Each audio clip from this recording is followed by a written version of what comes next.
You're listening to the Nourished Child Podcast, episode number 11, Healthy Lunchboxes for Little Ones with Holley Grainger. The lunchbox packing scene starts early. Sending your little one to Mommy's Day Out or preschool means you may be packing lunch. I chatted with registered dietitian Holley Grainger to find out her best tips for packing healthy lunches and the mistakes you'll want to avoid, otherwise known as what not to do when packing lunches for little ones. Welcome to the Nourished Child Podcast, a show about childhood nutrition, feeding kids, and dealing with the ups and downs of growing a healthy child. Here's your host, registered dietitian and childhood nutrition expert, Jill Castle.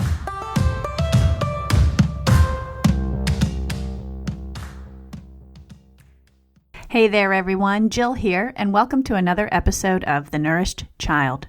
Just for your information, this episode can be found on my website, www.jillcastle.com/011. That's 011 for episode 11.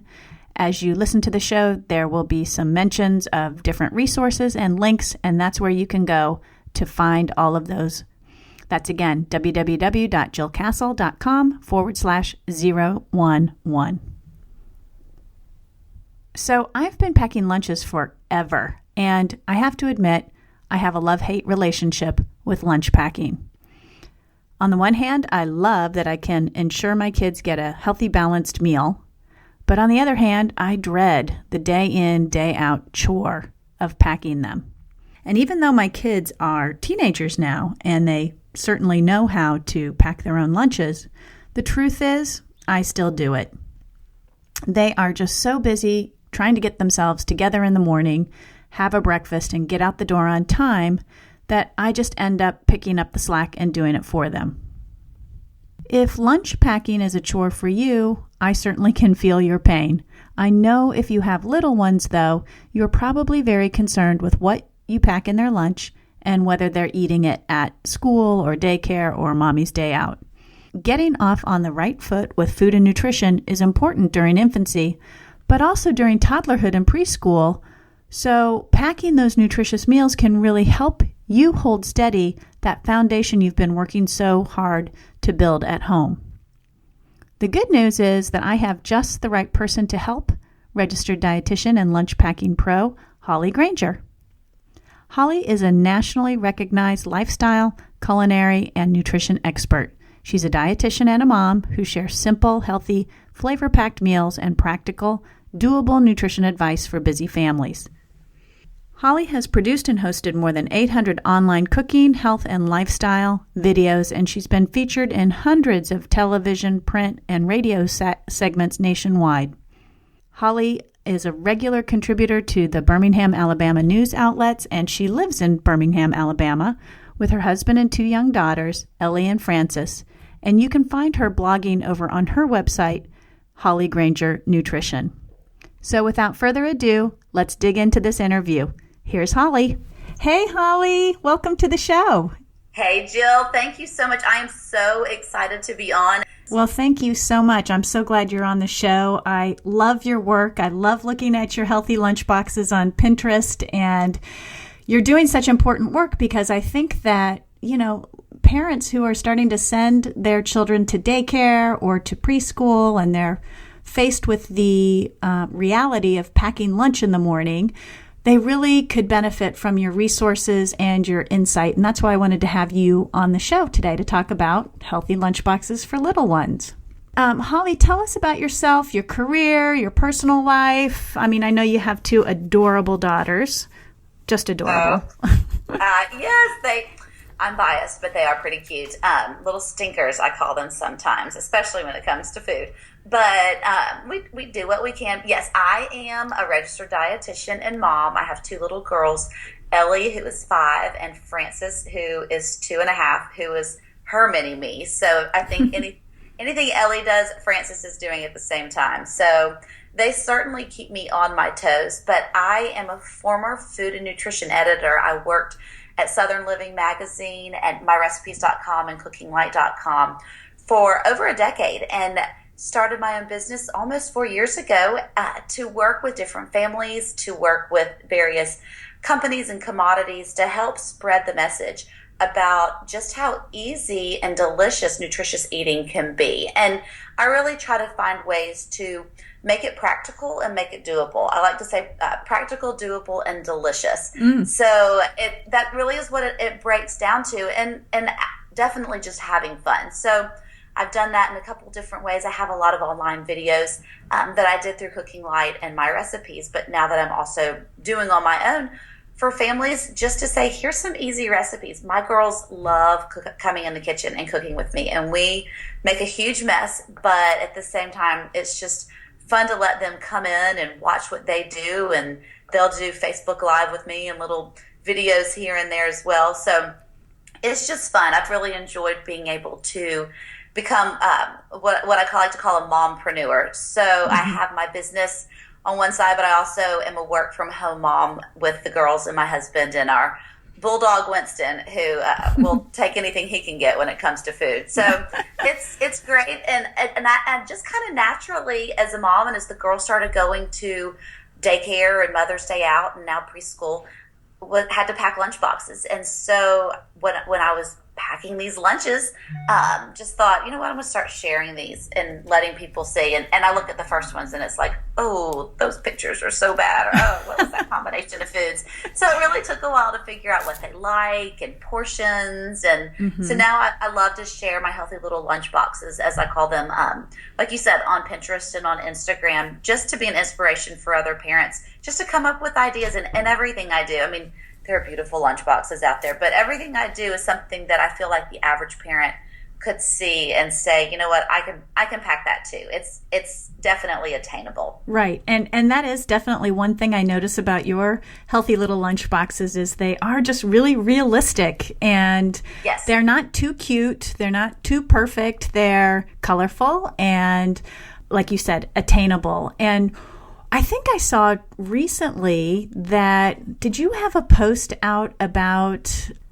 healthy little lunch boxes with 15 ingredients? Did I see that? Was that something I saw from you? I did something for it was me. I did a big post for hgtv.com. It was a challenge, but it's something that I'm hoping to start doing for myself, for one, as well as for subscribers of my blog. And that is, I took 15 different ingredients, so literally, very low grocery bill, and figured out an entire week of lunches based on those 15 ingredients. So it used ingredients like watermelon and strawberries and cheese and chicken and quinoa and black beans.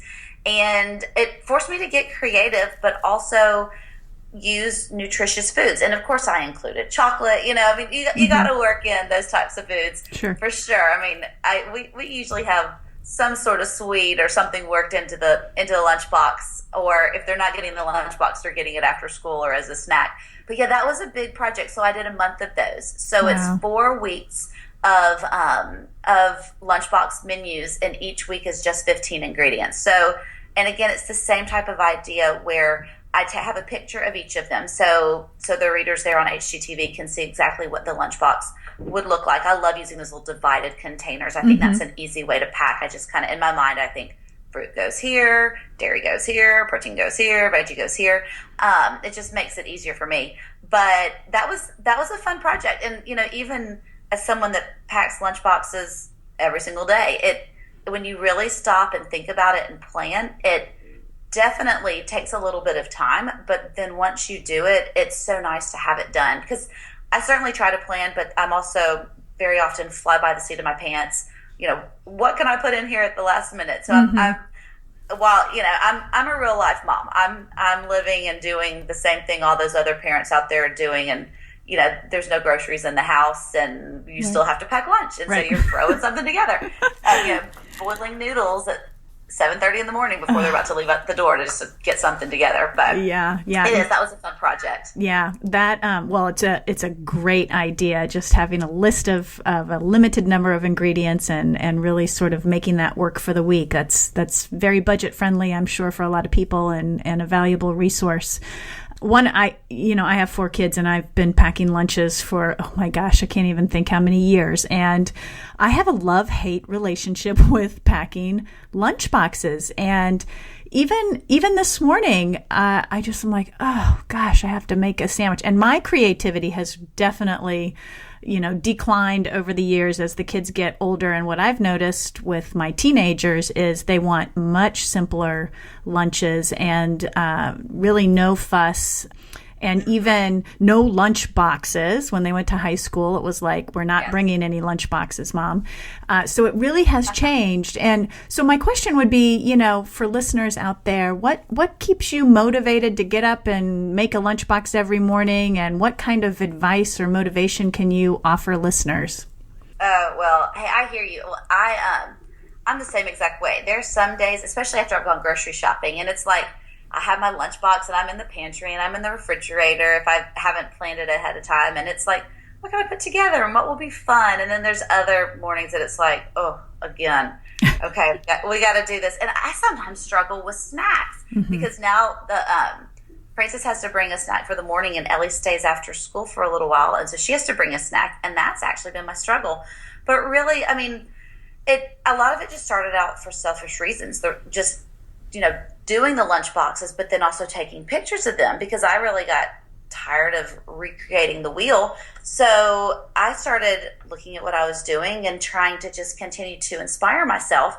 But then what really helped kind of give me that extra kick was when I would talk to friends and they would say, hey, I saw your lunchbox on Facebook. I wish you'd make lunches for my children. I'm like, ha, ha, ha. It's not that hard. It's just doing it. Because like what was said, mine are very much no fuss. And I'll pull a cookie cutter out when I have way too much time on a Sunday and it's coming up on the holidays and maybe do something cute. And there's some awesome ones out there. But for me, it's like, what can I get? I used to just use the hashtag 5-minute lunchbox. What can I put together that is fast and easy? But really knowing that other parents are using what I'm doing and the comments that I get back from readers and the questions that they send, which lets me know they're trying this too. Like they're thinking through it and trying it. They're not just, they're asking me, people are finding me in all kind of crazy ways to ask me questions specifically about lunch boxes. And it's like,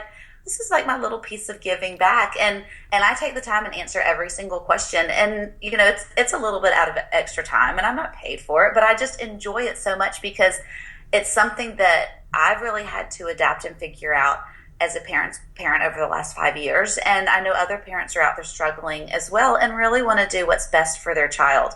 So that continues to motivate me. And then, of course, the girls do because they are constantly changing their minds on what type of foods they are enjoying. And I actually, this week, just started packing lunch boxes for my husband. And he told me, he was like, no lunch boxes, no divided containers. Put it in a baggie and just put it in a paper bag. And I'm like, who has paper bags anymore? I have all these staples and all these lunch boxes. It's going in a lunchbox. Suck it up. Yeah. But it was actually really fun. So that was fun. Now I said I have to start packing my lunchbox because it's almost lunchtime, and here I am thinking, what am I going to eat? My whole family has a lunch. I got to think about them. Yeah. But really just being able to help others and knowing that I'm nourishing my children and it's my love language. So I think that feeding my family and nourishing my children and knowing that they're stinkers at dinner. I struggle with them every meal. I feel like some meals are awesome, but other dinners are tough. But I always know that their lunch is what they're going to eat. And so that's when I really make sure that they have the most, nutritious, balanced lunch possible. And certainly that'll include chips here and there or a brownie here and there. But that's when I can do my, put on my parenting dietitian hat and feed them the healthiest meal possible. That's great. So let's dig into what do you define as a healthy lunchbox for little ones? How would you break it down? Sure. Well, and healthy is such a hard word because, what does healthy mean? And so I really just think of it as balance. And I certainly use the term healthy little lunchbox. But I'm always aiming for balance. And so that's why when I use these divided containers like a Planet Box or a Bento or a Yum Box, there's tons of brands out there that do the divided containers. It's a really easy way for me to be able to look at the container and really think about the various food groups. So I try to include some type of protein. whether that source comes from a plant protein like nuts. If your child can bring nuts to school, many schools can't anymore, so maybe it might be sunflower seed butter. Maybe it's dairy like yogurt or cheese. Ellie gets milk at school, so I know that she's getting that protein and other nutrients there. And then they love deli meats, so I do low sodium lean turkey from the deli, and then I also they do a lot of chicken in their lunch boxes. So I always am looking for some protein source. I usually start there, and often I'll have multiple sources. We may have chicken in a lunchbox, and then I also have some yogurt in there. So that'll double up here and there, because I lump dairy under protein, but I also can break that out as well, especially because my children love cheese. They love yogurt. They can't get enough. Francis eats a ton of cottage cheese. So I'm kind of thinking through protein, and then I'm always, however possible, trying to include a fruit and a vegetable. It doesn't always happen. Today, Ellie told me, "Mommy, I really want 2 fruits." And I was like, okay. So she has strawberries and watermelon in her fruit today, or in her lunchbox today.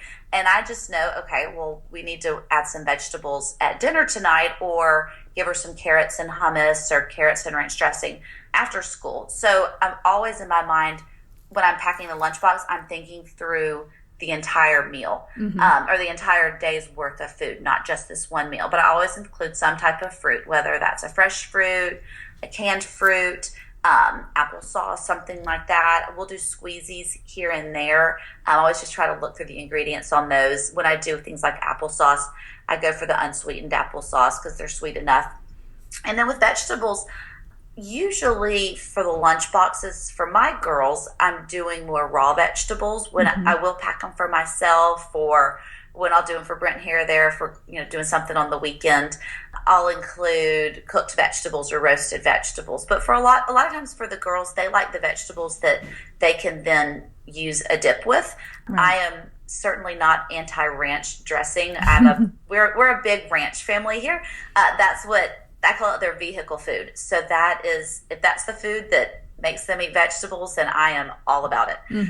We do a lot of carrots and cucumbers and celery and zucchini sticks, and I love bell peppers. I'm working on that with them. They like the colors, but I think for some it's an acquired taste. I love them. Yeah. But so some type of a vegetable, and then I try to include some type of a healthy fat. And in a lunchbox, that can sometimes be a struggle, whether that's an avocado or it's something that's cooked with an oil, or nuts, which can be hard for school. But when possible, I try to make sure that there's some source of fat. And that trio of protein, fiber from the fruits and vegetables, and healthy fat is really what's going to nourish them and keep them feeling full throughout the day. But definitely. I do try to hit all of those. And then I certainly am not one to say, no fruit snacks or no little cookie or something like that. But really, I try to watch it with the sweets. They eat sweets and popsicles and ice cream and desserts, as often as they can, and they ask every day. But really with their lunch boxes, because there's only so much time to eat, and because there's only so much room in their tummy, and I know that at lunch, everyone in the class is eating. Their attention is fully on lunch. I try to save those types of extra sweets and things either for special occasions or maybe once a week, just because I know, as I was saying earlier, that's the time that I know that they are going to eat their best throughout the day. So that's when I really make sure to try to have the most nourishing, the most wholesome foods. I'm certainly not one that will judge a parent that sends an Oreo. I mean, we do that too. So like I said, it's all about that balance, but really aiming for the most nutritious options first, and then letting other foods like chips or fruit snacks, which I always say are not fruit, or veggie straws, which I always put a disclaimer, these are not vegetables, but snacks like that in there. So we include that here and there, but certainly that other balance of nutrients. Yeah, I remember when my kids were younger that I had a policy on sweets during the school week as well. And I do encourage the clients that I work with and the families that I speak with to think through a sweet policy. It's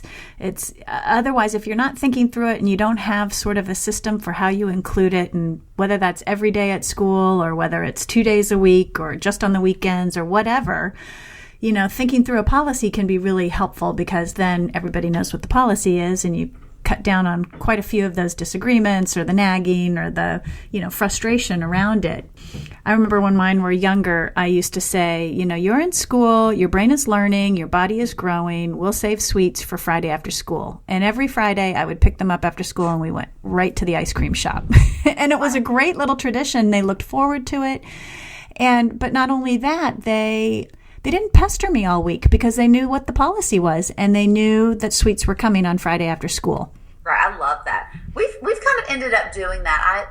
I leave the girls after school, and I say leave because their school gets out at 1, and then Frances, I can leave her until 3 to nap, which I'm like, please, she's the only place she'll sleep, so I leave her until 3. And then Ellie can stay and play, and some of her friends are there. So I pick them up at 3, but on Fridays I pick them up at 1. So we go to the library, or we go to the park, or we've gone and gotten ice cream. So I love that, and it's a fun time to be able to spend together and reflect on the week and have a special treat. And I feel like they're always happy with fruit. I mean, certainly if I'm going to say, here's ice cream or fruit, which do you want? They're probably going to go for the ice cream. Yeah. But I find other ways to supplement that sweet tooth, and we'll freeze yogurt and make, there's other ways to kind of take some healthy foods and make them, quote unquote, dessert worthy or snack or treat worthy. Right. But I love that idea of making Friday your special time, and then they know and they can expect it, and it, like you said, it takes away from the nagging. I think that's a great way to do it. Yeah. Sometimes they just know when it's coming. It cuts down on all of that anxiety and angst around it. Exactly. Now, in your experience of teaching parents how to pack lunch boxes, I'm interested in hearing some of the crazy stories or mistakes that you see parents making, or even, what you find are some of the most common mistakes that parents are making when packing lunch boxes for their little ones. Certainly. Well, I think the first is not planning. And I'll be the first to say that I am guilty of this too, but it really does make such a difference with just the chaos of the day, with trying to get out the door in the morning, with making sure that there is a balance of nutrients in that lunchbox, and it's not just a hodgepodge of whatever you can find and throw in there. But not planning is I think one of the first mistakes. I think when you take just that extra 20 minutes or 30 minutes or even that to plan, and even just if it's thinking through, okay, we're going to have turkey on Monday, Tuesday, and Wednesday, I'm fine with repetition. Absolutely fine with repetition. I don't think it has to be a brand new, beautiful, shiny lunchbox every day. I think if you bought a pound of turkey and start give them a pound of, work turkey throughout the week, whatever that is. I don't like things to go bad. Right. And I hate when parents feel like, well, I gave her, turkey and cheese roll-ups yesterday, so I can't do it again today. And I'm like, why not? Yes, you can. But so, planning and thinking about the groceries that you have, the groceries that are on sale, what's in season, and thinking through that really does. Maybe it's 20 minutes of stress coming up with it, but it cuts back on so much stress during the week and just that day to day. And then prepping ahead as well.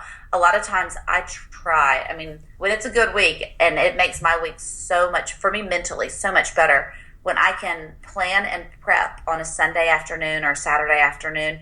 And then I'll plan the lunch boxes so that they're things that I can maybe make on Sunday afternoon or Sunday evening, Monday and Tuesday's lunch boxes, and then Tuesday I might be able to finish them out through the rest of the week. Mm-hmm. So anytime that I don't have to pack a lunchbox every single day of the week, and I'm packing them times 2, that's always helpful. Right. The other thing I would say is not bringing your children in and letting them help.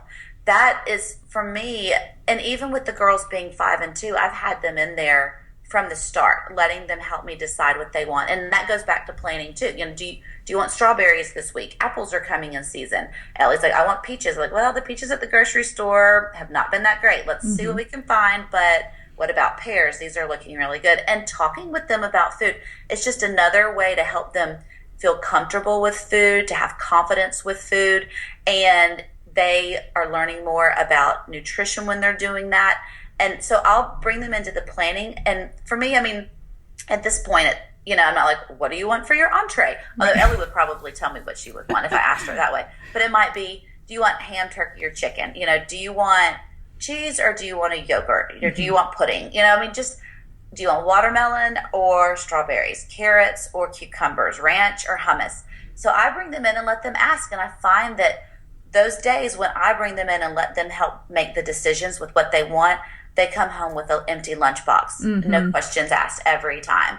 When it's the days that I'm kind of guessing what they may want, doesn't always happen. I mean, Ellie came back yesterday and was like, Mommy, I had a cheese stick at breakfast. I didn't really want another cheese stick for lunch. I really would have wanted yogurt. And it was like, oh, guess I should have asked. And she probably would have told me right there. So bringing them in and letting them help. And then what's so encouraging is then when I see other dietitian friends and other moms who've been doing this for years when they're little say, hey, lunchboxes packing and lunches are a breeze now because my children know how to assemble a healthy variety of foods at lunchtime. And so they know that they're going for that whole grain or they're going for a vegetable with some dip or a fruit. And so it just teaches them how to put a healthy lunch and a healthy meal together. And then the third thing I would say is that one of the mistakes I see parents making is that they just feel this need that it has to be perfect. It has to be the perfect little box on it with skewers and eyeballs and, you know, it's a perfect little dinosaur sandwich. And they get so frustrated that if they don't have time to make that adorable little dinosaur sandwich or craft, you know, some type of meal, that they just say, forget it and go pick up a Lunchable and they're out the door. And it's either one or the other. And so I often see them not finding that middle of the road, that this can be something that we can do together. It can be something that's enjoyable. And, you know, I mean, I've said that to parents before and they're like, yeah, but it's getting to be a chore. And I'm like, well, then how do you make it not a chore? Yes, it's a chore. It's something you have to do if you don't have the option of a school lunch program. But how can you make it something that it's a family activity and it's grocery shopping together and it's a way to teach? So getting over that need to be perfect and knowing that not every piece of fruit has to be organic. Not every piece of bread or whatnot has to be gluten-free or cage-free or GMO-free or whatever it is. And just saying, you know what, they just need fruit. At this point, it's better than a fruit snack. So let's start with the basics and go from there. So those are probably the biggest things that I see that parents struggle with and the mistakes that they make. But really, any parents that are putting lunches together, you know, whether it's made through love or frustration, they're doing the best they can and they're doing a good job. And really, sometimes it's just saying, what's that one thing that we can do to tweak it to make it just a little bit better? And then once you've made that tweak, a couple months later, what's this other little tweak we can do? So it's certainly something that can be done. Yeah, definitely small steps to get to the goal that they want. And, you know, I think it's important to remind listeners, too, that there is some evidence out there, some research that suggests that home-packed lunches are less healthy than school lunches. And I personally, on my end, I see, and this is for older kids, this is not for the toddler preschool group so much, but just a lot of packaged snacks and sweets in the lunchbox and not enough fruits and vegetables, making a routine appearance every day. And I always say, you know, if you can get them both in, awesome, but at least get one or the other in. And I think that's important too, that, you know, just because you bring a lunch from home doesn't mean that it's healthier for your child than having your child buy school lunch. So I completely agree. I mean, I follow a lot of lunchbox packing moms and dads on Instagram because I'm always curious and I love to learn from other parents. I'm constantly learning from other moms. I say moms and dads, other parents. I'm looking at ideas and looking at flavors that they put together and, I didn't think about that. Maybe I should let them try figs. They may like it. You know, I mean, sometimes I get so stuck on the same vegetables and the same fruits and thinking outside the box. So I always look to other parents for inspiration. But at the same time, I mean, I saw this morning, the woman had a 5-year-old who was not playing sport. You know, he's 5. And it was a sandwich on white bread with a package of Oreos, a baggie of Goldfish, and a Gatorade. And I was, in my mind, I was like, I so wanted to write a comment like, I'm so proud of you packing lunch, Mom. Don't forget to include a piece of fruit, or what about water or milk instead of that Gatorade? But, you know, that's when you kind of wonder, sometimes they're doing the best they can, but at the same time, I agree. You know, sometimes lunches from home aren't always the best. And so if if a parent listening to this is thinking, oh gosh, she just called me out, that's what I sent for my child today, I would say, you know what? Keep doing what you're doing to make life work for you, but how can you replace that Oreo with, a healthier option? Or how can you take that Gatorade out and give your child water, because hydration, especially just from water and not from the extra sugar, is so important. So yeah, it's making those little steps. And if lunchbox packing is just such a burden and school offers lunches, then I would say don't be ashamed to order school lunch. I know the day's going to come, especially next year when Ellie's in kindergarten, where she's going to say, hey mom, thanks for making these, but everybody is ordering lunch from school. I want to do this too. So I'm always wondering, like, when my little lunchbox heart will break, that she's like, thanks for this, but I really want the spaghetti from school. Right. So we'll have to come up with our strategy on that when we cross that road. But I think that's such an important point to point out, that just because it's coming from home doesn't mean that it's the best option. So, well, and really I think taking a look and evaluating. Yeah, and I think that you have such great resources to help parents pack those healthy lunches for their little ones and even for their bigger ones. Just using that balanced approach and being sensitive to the portions for the size of your child and making it interesting. The variety. I hear parents tell me all the time, my child won't eat the lunch I send in, and that might be because they're picky, but sometimes it's because they're just bored. It's the same stuff. Yes. And they get bored. So variety is really, really important too. So Holley, where can parents find your Healthy Lunchbox resources? I know you mentioned Pinterest, but give us an idea where we can find you, where the listeners can find you, and all your resources and insight. Okay, well, I just about every day, maybe every other day, I share the lunchbox, or one of the lunchboxes that I send with the girls, and actually have been sharing the ones I'm sending with Brent now too, because a lot of times parents tell me that's not enough food for my child, so I'm like, okay, well, here's a man lunch if you want this, and it's actually the same exact thing I'm sending the girls, with maybe one extra piece of fruit or a little bit of bigger portion. So it doesn't have to be child food and parent food, but I share those on Instagram. And I use the hashtag Healthy Little Lunchbox, but you can certainly find me. It's just Instagram.com/Holley Grainger. And Holley is with an EY and Grainger is with an AI. So I sometimes have people tell me they can't find me, but funny spelling for the first and last name, just a little bit different. So those are always there, but then I'm also sharing them and have a couple of big roundups of lunchboxes. I have a post called 125 Healthy Lunchboxes for Kids that has really done well on Pinterest and is on my website. And that is a big roundup of the lunch boxes I sent to the girls for school last year, and just put them all together in one place. And I also have strategies and tips throughout that resource. But certainly by signing up to my newsletter, when you go to holleygrainger.com, there's a pop-up, or if you go to my contact page, there's a place to sign up there. And going to the blog, there's always resources for parents. There's quick and doable recipes. There's tips. And then I'm also on Facebook at Holley Grainger Nutrition, as well as YouTube. I've been putting up brand new videos where I've brought the girls in with me to cook, and we're sharing our lunchbox tips and some of our favorite recipes. I have one coming out for apple spaghetti that should be up on my YouTube site soon, which is a spiralized apple with strawberry spaghetti sauce and watermelon meatballs and grated white chocolate Parmesan cheese. So we like to have fun. I mean, I will do the cutesy recipes here and there, especially as we're getting into the fall season and the holidays. But then I also just have the very basic ABCs of lunchbox packing and have that broken down into videos. So I'm all over social, Twitter, Facebook, Instagram.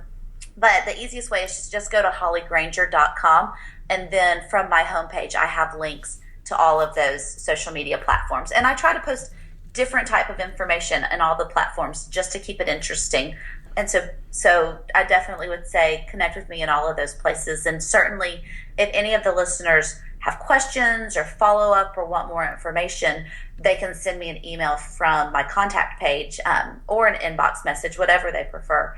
And I do my best to respond as quickly as possible to answer those questions. Awesome. Well, Holley, thank you so much. You've been such a wonderful, insightful guest on the show, and I can't wait to go check out that last recipe that you just described. That sounded absolutely delicious. We have so much fun. We have lots of fun with our spiralizer, with getting creative, and so that again, it's just bringing the children into the kitchen. So that video should be up pretty soon on YouTube. I need to check and see, and then I'll share it as well on Facebook and around. But lots of fun ideas like that coming out, especially around the holidays. So I definitely would say stay tuned and make sure to just subscribe to the newsletter, and that will have a lot of that information as well. That is perfect, and I will make sure I include all of your links in the show notes so everybody can get to you as quickly as they possibly can. Thanks again, Holley. I appreciate it. Have an awesome afternoon. Thank you, Jill. You as well. I had fun talking to you. Thanks. Yeah, you too. Take care. All right, bye. Bye.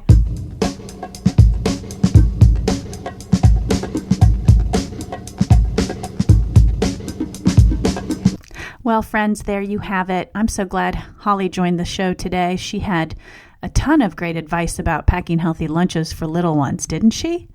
I just love all her tips, and she really makes it seem like it's very easy to do and doable, which is half the battle. I guess anything we decide to take on, if our attitude is in the right place and our motivation is there as well, we can do anything, right? Just a reminder, you can get all the links and the show notes over on my website at www.jillcastle.com/011. That's 011 for episode number 11. If you enjoyed today's episode, there are a few things you can do to help the Nourished Child podcast grow. Write a review on iTunes, subscribe to the show on iTunes, Stitcher Radio, Google Play Music, TuneIn, or other sites, or share the podcast on social media, Facebook, Twitter, LinkedIn, Pinterest, Instagram, wherever you hang out. Let your peers know about the Nourished Child podcast. The more parents that know about the show, the more informed and better at nourishing their child they will be. As always, thanks for joining me today. I am so glad you were here. Please be sure to give the child in your life, big or small, a loving squeeze today. Bye for now. Thanks for listening to the Nourished Child podcast, where the #1 goal is to help you grow a nourished child inside and out.